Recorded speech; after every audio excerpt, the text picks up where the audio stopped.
Cierra el telón, un podcast de Ready to Dance. Presentado por Isabel Fernández.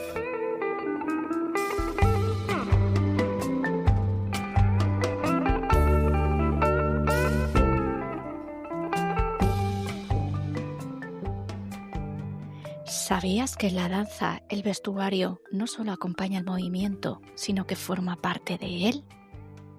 Hoy tenemos en Se Cierra el Telón a Marcos Valenzuela. Buenos días, Marcos. ¿Qué tal estás? Muchas gracias por participar. Hola Isabel, ¿cómo estás? Un saludo desde la lejana Viena. Bueno, para quien no te conozca, voy a contar tu trayectoria. Marcos Valenzuela nació en Colombia. Desde muy joven comenzó sus estudios de diseño de moda, los que compaginó con sus estudios de canto y danza. Un amigo le invitó a visitar el Conservatorio de Viena y decidió trasladarse a esta ciudad a acabar sus estudios musicales y de baile. Una vez allí, conoció el amor de su vida, el propietario de la boutique de moda Tiberius. Desde entonces, Marcos Valenzuela está entre dos pasiones, el escenario y la moda. Bueno, Marcos, tienes una trayectoria multidisciplinar. Cuéntanos un poco qué es lo que te vino primero, la moda, el canto, la danza, qué es lo que llevabas primero en tu interior. Wow, pregunta difícil de contestar porque comencé a bailar y a cantar desde muy chiquito. Yo creo que antes de aprenderme las tablas de multiplicar, tenía mucho más interés en bailar y cantar. Y la moda entró en mi vida, yo creo que hay un momento, un momento bastante importante, y fue, yo nací en 1977, hace mucho Buen año, tiempo. Eh, buen año, no nos llevamos tanto. y todos aquellos que crecimos en esa época, crecimos con, antes de tener YouTube, antes de tener estos medios de comunicación que tenemos hoy en día, veíamos cassettes. No sé si tú te acuerdas de tener videocassettes. Bueno, en mi casa mi papá nos despertaba los domingos con ópera de zarzuela. Entonces, era muy común pues tener esa afinidad con la música clásica. Y una vez me regalaron un videocassette donde era un concierto de Kathleen Battle. Kathleen Battle es una soprano, las primeras sopranos coloraturas de Estados Unidos, nacida de raza negra. Y una mujer espectacular, con una voz espectacular. Y me acuerdo de poner el cassette en un concierto, ella sale vestida, no tenía ni idea lo que tenía esta mujer puesto, pero fue un momento de, ajá, así, ese es el momento. Ella tenía, después con los años me averigüé qué tenía puesta esa señora, porque era impresionante. Y esta mujer tenía un vestido de Oscar de la Renta, y cantaba Mozart con coloraturas. Entonces, imagínate ese momento donde se mezclan estas dos pasiones, la música, em, con esta mujer pues vestida con un vestido fucsia. em, Post años 80, eso quiere decir que había tela por todas partes. Y ese fue de los momentos que dije, yo voy a dedicarme a hacer algo así. No sabía si era cantar, no sabía si iba a bailar, no sabía si iba a hacer vestuario o hacer moda, pero algo había ahí, algo mágico pasó ahí. Y desde entonces ya después siguió mi vida. Mi proyecto de grado fue dedicado a las novias. Llegué a Austria porque en algún momento viene la pregunta grande. En ese momento estaba invitada una soprano a cantar en Colombia. Pude cantar, me pude audicionarle y ella me dijo que la voz estaba ahí, pero que necesitaba buscar a una nueva escuela. Yo ya bailaba, mm, pero ya cuando salí de Colombia, ya salí viejito. Entonces, cuando tú llegas acá viejito, eso quiere decir para un bailarín que llega de 17 para arriba, ya pues ya tienes tu cuerpo, ya debes tener una técnica completamente hecha. Y era mucho más factible dedicarme al canto que dedicarme al baile. Yo llegué acá de todas formas y seguí entrenando, pero pues igual me encontré con la realidad que la gente en Europa tiene cuerpos completamente diferentes. En aquel entonces no es como hoy que tenemos mucha más diversidad dentro de los bailarines y las bailarinas, sino pues se seguía un estereotipo de estatura y medidas que pues una persona, yo mido 1,65 y de mí, y no soy de piernas largas, no soy de piernas finas, de mis líneas son más cortas que las de muchas personas que están bailando acá, que vienen de Asia o personas que vienen de Rusia o que crecieron acá. Entonces, cuando llegué acá fue crush. Seguí entrenando, seguí bailando, me dediqué después más a mi voz, a seguir bailando moderno y después llega el momento de ganar dinero. Que para todos los artistas y todas las artistas llega este momento que uno va terminando sus estudios y dice, ¿y ahora qué? ¿Cómo voy a pagar la renta? ¿Cómo voy a pagar todo esto? Y llega el amor de mi vida que tenía ya Tiberius y después mi labor en el sello fue, fue crear el sello y modernizar la línea, crear una línea de modas eh, que se vendiera. Y después comencé por los contactos con la ópera, por los contactos con el mundo de los artistas, empecé a enfocarme mucho más y mucho más hacia la alta costura, hacer vestidos para alfombras rojas, para matrimonios, y así poco a poco también, gracias a los contactos con el mundo de la ópera, el mundo de la danza, pues llegaron regalitos grandes en la carrera, como pues me ofrecieron alguna vez hacer los vestidos a una ópera, en la Ópera del Pueblo, acá en Austria. Una vez me invitaron a hacer la inauguración del baile de la ópera. Esto es un evento grande acá. Y así que han pasado cositas lindas. Cuéntanos acerca de la colaboración con el baile de la ópera, no sé si lo diré bien, el Opernball, creo que se dice así. Perfecto. Cuéntanos este evento, porque esto es muy interesante en tu trayectoria, que has estado vistiendo a las bailarinas en este evento social. Cuéntanos un poquito acerca de esto. Bueno, este evento es uno de esos eh, eventos en el calendario del país que tienen un nombre bastante grande, que tienen una tradición bastante grande. Acá, los meses de enero y febrero son es temporada de bailes, antes que comencemos el miércoles de cenizas. Eso es toda la temporada de baile. Eso quiere decir que todavía nos vestimos con frac y las personas, realmente las mujeres que quieran, que van al baile, van vestidas con vestidos de alfombra roja, vestidos para bailar, La eso quiere gala. decir que ellos llevan vestidos de cara grasa, eh, em, y pues son vestidos elaborados. La idea de estos, en la historia, históricamente estos eventos eran los eventos donde se presentaban a las niñas en sociedad para buscar pues quién iba a ser su marido en aquella época. Y hoy en día todavía sigue siendo así, que se me hace un tema difícil que todavía sigamos presentando a la gente en sociedad. Sí. Algo tradicionalista, ¿no? En algún momento pues estamos tratando de buscar equidad de géneros, pero seguimos Ujú. todavía dándole un peso bastante grande a, a presentar a la hija y a los hijos en eventos que están promoviendo la forma de interconectarse solamente en un círculo social.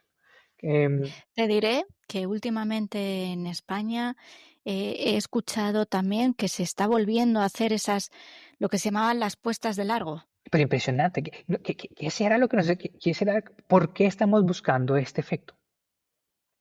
Sí. Lo desconozco, pero se está volviendo a hacer. Sí, sí. ¿Será un paso para atrás? Exactamente.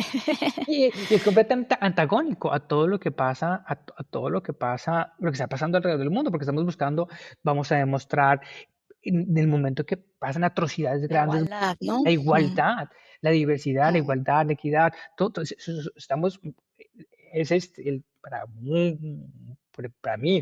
mi- es una labor bastante grande que trabajemos en demitificar muchas cosas, en abrirnos caminos, en abrir la mente, en abrir horizontes, en ver lo hermoso que somos todos. Sí, sí, sin duda. Bueno, em, no obstante, hay que decir que esto te dio la oportunidad para hacer un vestido a la bailarina solista Alexandra Liashenko. Ujú. Ese es un Y proyecto lindo. es muy, muy icónico. Cuéntanos un poco por qué es tan icónico este proyecto. Bueno, bueno, es icónico por dos razones. Primero que todo, porque pues a raíz de lo que, después de haber sido invitado a hacer la apertura del baile de ópera, fui invitado varias veces, años consecutivos, a vestir bailarinas. Eh, Varias veces, de pronto no estaba yo planeado, pero necesitaba un vestido para una bailarina especial.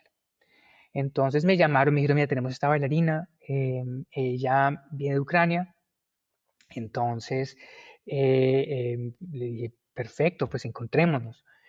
Y ella llegó a mi estudio, cuando yo abrí la puerta, pues obviamente fue como amor a primera vista. No solamente por la parte estética, porque pues ella es hermosa, pero, pero más que todo porque comenzamos a hablar y dentro de esta charla, mm, creo que una característica mía es tematizar cosas que le tenemos miedo a tematizar. Entonces le pregunté cómo estaba la situación en Ucrania en este momento para las bailarinas y los bailarines. Y ella comenzó a hablarme ella viene de Kharkiv, y ella me decía, en este momento, la escuela donde yo estudié, y todavía, desgraciadamente, todavía están haciendo clases en un búnker. Entonces, aparte de eso, a causa de la guerra, muchos de los recursos que el gobierno destinaba para la educación de la danza se va en armamento, se va en otras cosas, pero no hay recursos suficientes para mantener las escuelas de baile. El baile tiene, a mi forma de ver, tiene no solamente el ballet, no solamente el mantener una tradición, sino que el baile de por sí sana. El baile de por sí tiene ese poder de conectarnos alma y cuerpo. Y yo creo que para los chiquitos, las chiquitas, los jóvenes y las jóvenes que están viviendo esa realidad guerra, eh, es un ventil, es una forma de expresión, de normalidad, entre comillas, de ir a sus clases de baile. Entonces, en ese diálogo dije, vamos a hacer algo juntos, porque, porque este mundo es de todos. Cada niño, cada niña, cada persona que tenga algún problema, es nuestra labor, en mi forma de ver, poder hacer lo que podamos, de que tengamos en cuanto a recursos para poder colaborar. Entonces dije, cojamos este vestido y hagamos la subasta. Ujú. Así comenzamos a entrelazarnos y a hacer este vestido algo icónico, donde pudimos enviar suficiente dinero para poder pagar toda la alimentación de los estudios durante todo el festival de verano que estaban teniendo. Qué labor tan bonita. Una labor hermosa. Ya, la hija de la directora de la Academia de Baile vino hasta Viena, nos convertimos en amigos, eh, y efectivamente creo que cualquier posibilidad que tengamos nosotros de conectarnos en cualquier país que esté pasando dificultades y ver qué están haciendo nuestros artistas, cómo la guerra puede marcar a una generación completa. Y, y como seres humanos debemos apelar a esta humanidad para, para tratar de hacer que estas próximas generaciones tengan mejores posibilidades. Yo creo que eso es lo lindo, esa es la magia de ese vestido dorado. Esa es la magia del vestido dorado. Yo creo que sí, hace poco, algo pues, te asumo entre las cosas que estoy haciendo, es que entré en la pandemia, me comencé a estudiar arte terapia. Y hace poco hablaba con la directora de la escuela de ballet acá en Viena y le decía cómo están los niños, cómo están los jóvenes, cómo está el futuro, viendo que la cantidad de burnout y la cantidad de ansiedad, ataques de ansiedad, de problemas de alimentación. em, Verlo desde ese punto. Y siempre ha existido. Lo que pasa es que nosotros nunca, hasta hoy en día comenzamos a ver la salud mental como algo importante. Y, y la idea con ella era hacer workshops con los bailarines y las bailarinas. Em, lo conozco por mi propia, mi propia experiencia que tú trabajas, cuando como bailarín, tú trabajas, profesionalmente trabajas con mucha presión. Sin duda. Mm. Y yo creo que la presión nos lleva al caos, nos lleva a estar enfermitos, nos lleva a lastimarnos, a perder el amor por algo que es tan hermoso como el baile o como el canto, como lo creativo. Y si nos desconectamos, pues tenemos esa capacidad también de conectarnos. La idea es también gran parte del trabajo como arte terapia es reconectarse con esa pasión. Yo sé que tú eres bailarina y, Sí. y al ser bailarina sabes cómo se siente cuando se baila con el corazón. Y que cuando comienzas a hacer audiciones y comienzas a ver el no, los rechazos, cuando comienzas ya en tus clases desde muy pequeño a a crear complejos y a crear problemas grandes dentro de tu psiquis por no creer ser el mejor o la mejor. Y, y yo creo que si la idea es avanzar, es quitémosle la presión, quitémonos la presión como artistas, y no nos desconectemos por la esencia que nos lleva a hacer lo que hacemos con amor, con pasión. Yo te pregunto a ti, Isabel, cuando tú tuvieras, pues, si tú pudieras bailar todo el día, ¿bailarías todo el día? Hombre, seguro que sí. El que lo lleva dentro es una pasión por el arte y la danza y sale solo. Yo lo veo en las personas que he ido conociendo, tienen muchísima presión, o sea, y tienen que tener una gran madurez para tener la cabeza bien puesta. Sí, Ves muchos sí, directores de ballet, muchos directores de compañía que están quemados. sí, sí. Mucha gente está llegando al límite. Aparte de eso, como vemos el arte como producto, aprendimos a ver el arte como producto. Entonces tenemos que venderlo. Al venderlo significa que tenemos que quitar mucho, o creemos que debemos quitar la parte humana y comenzamos a ver todo en dígitos. Y eso nos deshumaniza, eso le quita la pasión a lo que estamos haciendo. Sí, Em, sí, y se nota. Entonces, estas actividades de arte terapia van enfocadas un poco a concienciar, ¿no? A los bailarines, quitar esa presión que sufren y ver las cosas de una manera consensuada junto con el arte, ¿no? yo creo que la idea de la terapia por sí es esa invitación a reconectarse. Nosotros actuamos bajo impulsos. Nos sentimos amenazados de que una persona vaya a tener el rol o que va a tener el papel principal. Y desde chiquiticos comenzamos a forjar. Entonces, en vez de hacer 3 piruetas, tengo que hacer 5 piruetas y caer. Y después nos olvidamos por qué lo estoy haciendo. Eh, ¿Cómo me debo cuidar? ¿Cómo la terapia buscar lo sano y mantenerlo sano? Es ver que dentro de ti dentro de ti hay esa llamita que está ahí siempre presente. Entonces, si estar conectados con esa llama significa alimentarse bien, darle descanso al cuerpo, ver al otro, a quien te encuentras al frente, no como una persona que estás compitiendo, es como una persona que tiene una capacidad de creación tal cual como la tuya. Entonces, Claro. no entras en conflicto con el otro. Y todo eso pasa bajo o en encontrarse, en reencontrarse, en aceptarse, en amarse, en cuidar todas esas cosas hermosas que tenemos por dentro. Claro. Entiendo que también en el taller de Tiberius, todas estas cosas cuando estás vistiendo a algún artista se perciben, ¿no? Gracias. De alguna manera se puede percibir la tensión o la preocupación. Yo creo que la forma como hago moda yo es, siempre le he hecho de esa forma cuando, por ejemplo, cuando me encuentro cuando trabajamos un vestido de novia Ujú. o un proyecto como vestidos para la ópera, para un vestido.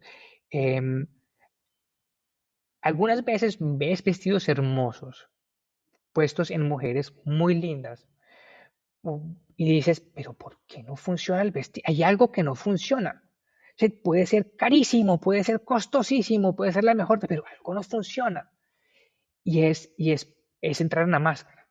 Cuando la moda no es auténtica, cuando la moda no es auténtica, la moda se ve como un Entiendo. disfraz. Entonces, la moda también es un proyecto, también es un mecanismo de autoconocerse. Cuando yo trabajo con novias o cuando trabajo uno con uno, es primero encontrémonos. La idea no es no buscar cuando la gente me llega con